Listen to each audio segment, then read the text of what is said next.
Assalamualaikum warahmatullahi wabarakatuh. Salam berbahagia untuk kita semua.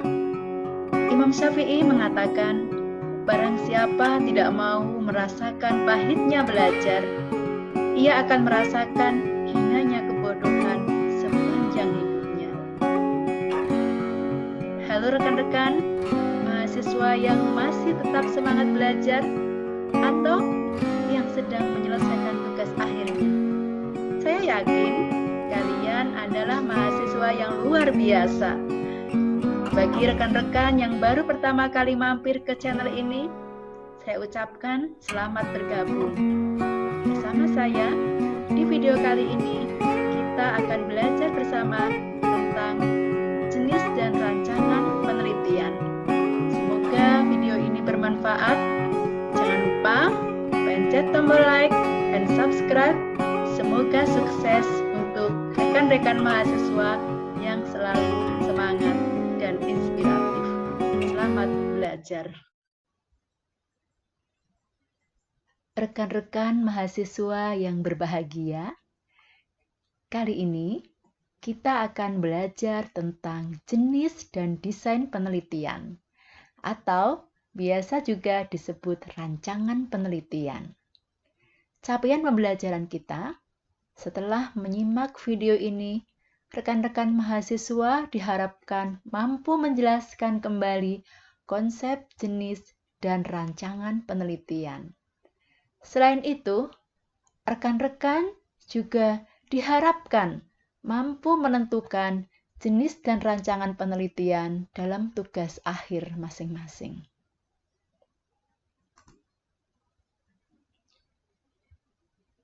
Biasanya, dalam bab 3, metodologi penelitian, rekan-rekan mahasiswa akan diminta untuk menentukan jenis dan rancangan penelitian.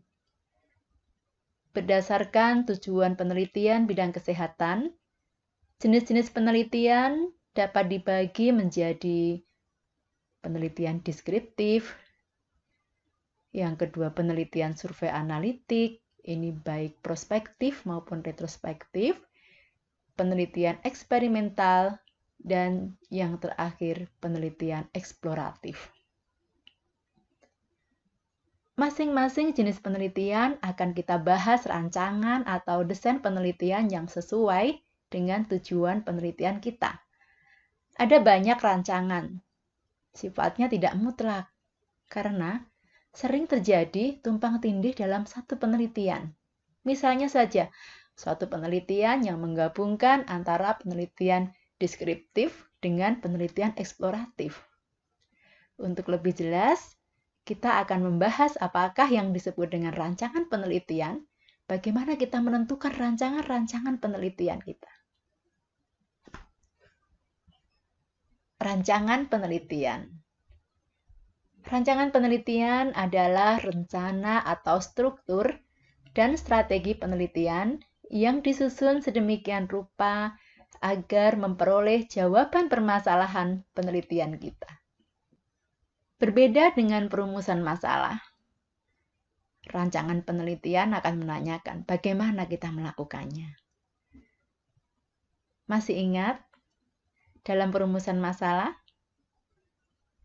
Kalau perumusan masalah, itu kita menanyakan mengapa kita melakukan penelitian itu? Dan pastinya bentuknya adalah kalimat tanya. Misalnya, bagaimanakah tingkat pengetahuan remaja putri tentang anemia di Kabupaten Bantul? Atau saya contohkan lagi. Apakah yang menjadi penyebab keterlambatan pelayanan pembuatan surat keterangan medis di Rumah Sakit Yogyakarta?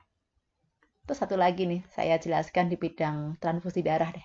Apakah terdapat hubungan antara tingkat pendidikan terhadap tingkat pengetahuan pendonor darah tentang penyakit hepatitis B di UTD PMI Kota Yogyakarta? Jadi, kalau rumusan masalah, mengapa harus kita lakukan? Bagaimana melakukannya? Itulah tujuan kita membuat desain atau rancangan penelitian. Jadi dalam desain atau rancangan penelitian, kita akan membahas bagaimana kita melakukannya. Jadi ibaratnya kita mau jalan, agar tidak kesasar kemana-mana, kita bawa peta. Dalam penelitian yang kita perlukan adalah desain atau rancangan penelitian. Jadi desain atau rancangan penelitian ini ibaratnya adalah peta yang kita bawa agar kita tidak kesasar. Jadi kesimpulannya, rancangan penelitian itu adalah rencana bagaimana penelitian akan kita lakukan. Nah, bagaimana cara untuk membuat rancangan penelitian? Ya, tentunya harus kita sesuaikan dengan tujuan penelitian kita. Pada bidang kesehatan, umumnya penelitian bertujuan untuk memperoleh informasi tentang penyakit dan pengobatannya. Misalnya, informasi prevalensi penyakit, pencegahan penyakit, mengetahui hubungan sebab akibat maupun pengaruh suatu intervensi kesehatan.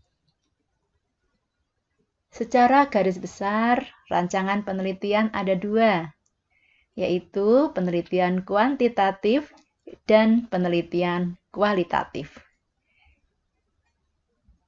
Kalau penelitian kuantitatif terukur, maka penelitian kualitatif itu apa yang mau kita lihat?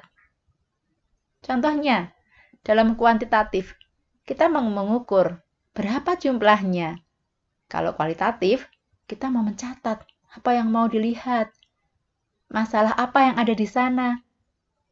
Ada juga rancangan penelitian yang menggabungkan antara keduanya, antara kualitatif dan kuantitatif, atau sebaliknya, kuantitatif dengan kualitatif.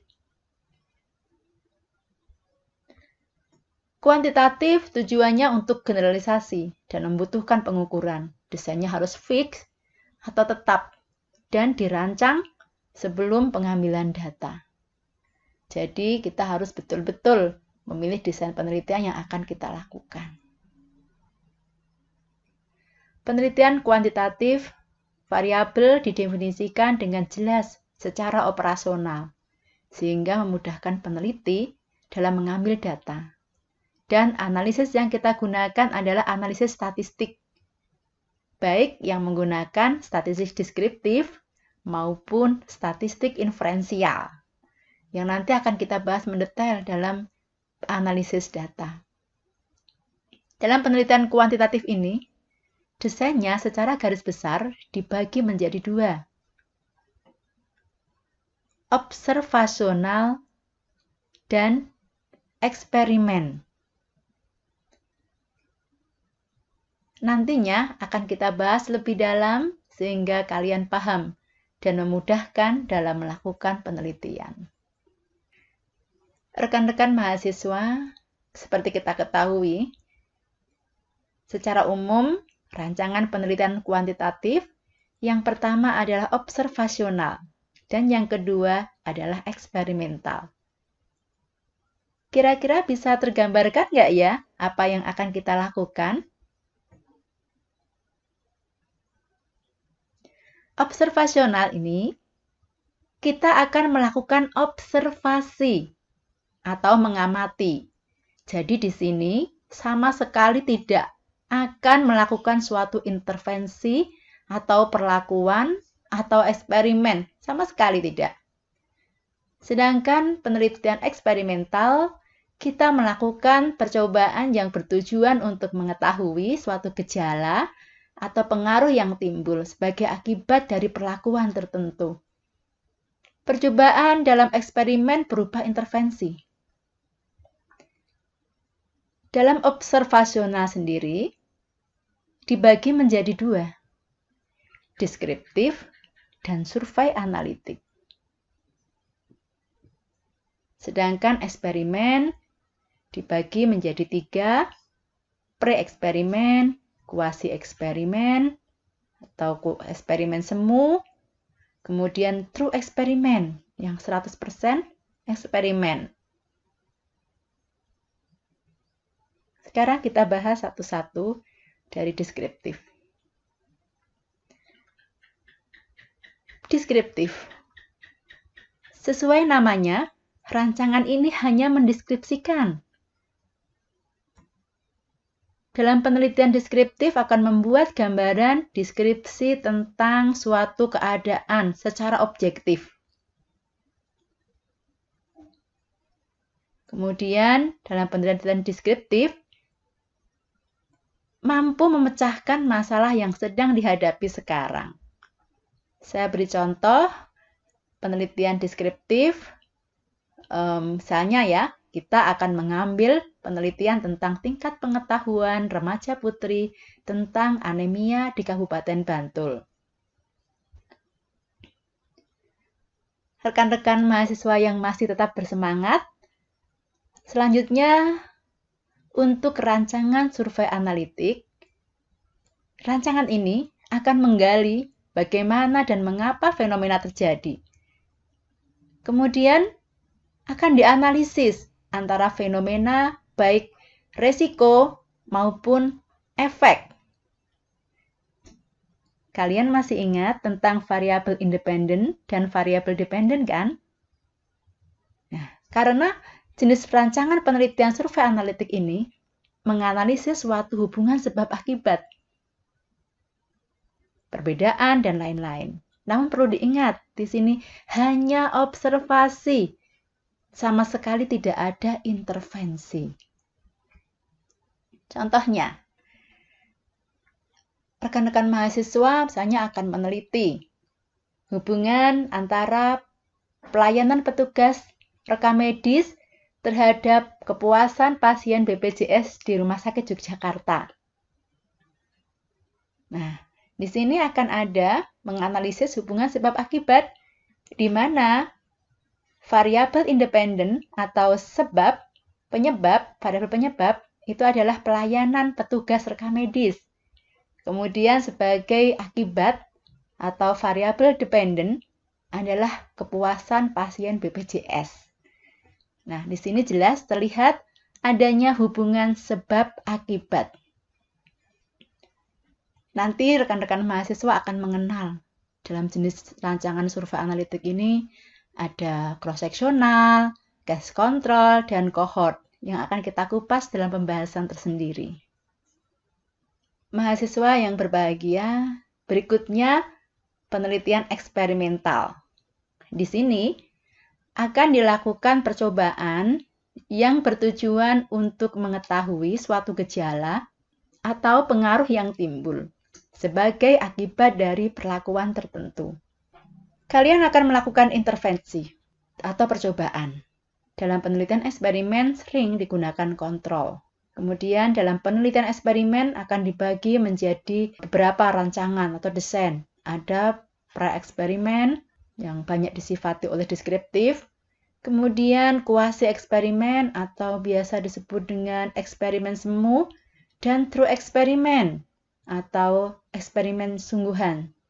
Baik desain pre, kuasi, dan true masing-masing juga akan memiliki berbagai rancangan. Nah, ini nanti akan kita bahas tersendiri dalam pembahasan penelitian eksperimen.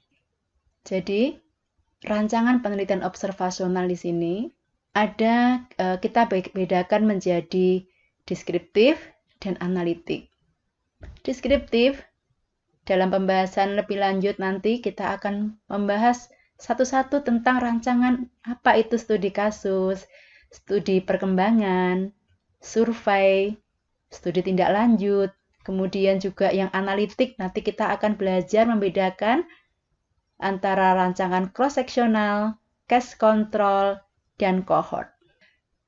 Untuk jenis-jenis rancangan penelitian deskriptif, survei analitik, eksperimen, maupun eksploratif, insya Allah akan Ibu bahas lebih detail di video pembelajaran selanjutnya. Rekan-rekan mahasiswa, kita akhiri video kali ini.